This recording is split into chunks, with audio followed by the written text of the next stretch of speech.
Welcome to Hybiz News. My name is Suresh Kochatal. The Government of India plans to sell about 15 to 20% stake in IRCTC via an offer of sale and would like to complete the transaction in a minimum number of tranches. Last month, the Department of Investment and Public Asset Management had invited bids from merchant bankers by September 10th for managing the sale on the Indian Railway Catering and Tourism Corporation, or IRCTC as it's popularly known as. However, it did not disclose the quantum of stake on offer in the request for proposal. Following this, a pre-bid meeting was held on September 4th with potential builders. DIPAM has now posted a response to the queries raised by potential bidders on its website. To a query on the intended stake and dilution percentage, DIPAM said the indicative percentage is 15% to 20%.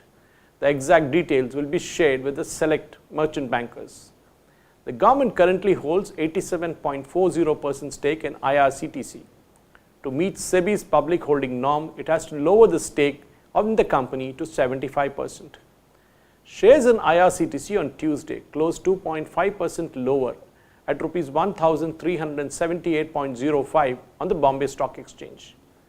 Asked if the payment would be made by the government to the merchant banker after completion of every single tranche, or cumulatively at the completion of the entire transaction, DIPAM said Government of India would like to have an overhanger and would like to complete the transaction in a minimum number of tranches as advised by the merchant bankers.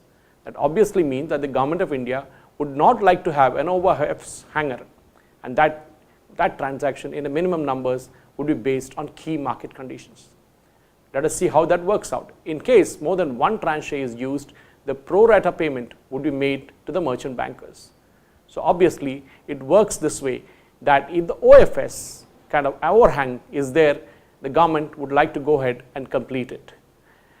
The only entity authorized by the Indian Railways to provide catering services to the railways, online railway tickets and packaged drinking water at railway stations and in trains in India is IRCTC, and it was listed on the stock exchange on October 19th.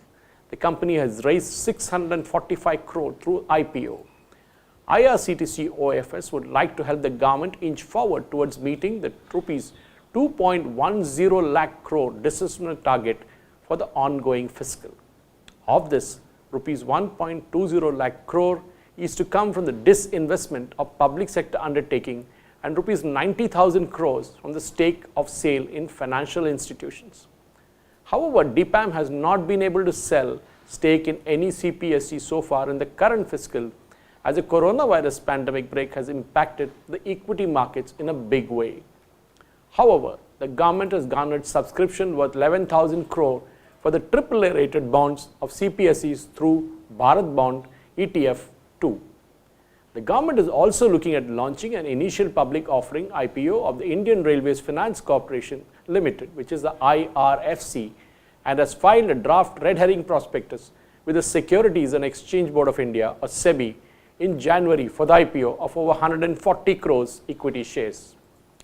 The Union Cabinet had in April 2017 approved a listing of 5 railway companies, while 4 of them, IRCON International Limited, RITES Limited, Rail Vikas Nigam Limited and IRCTC have already been listed. IRFC is likely to be put on the block in this fiscal, and for surely that will be a big bonanza for the government.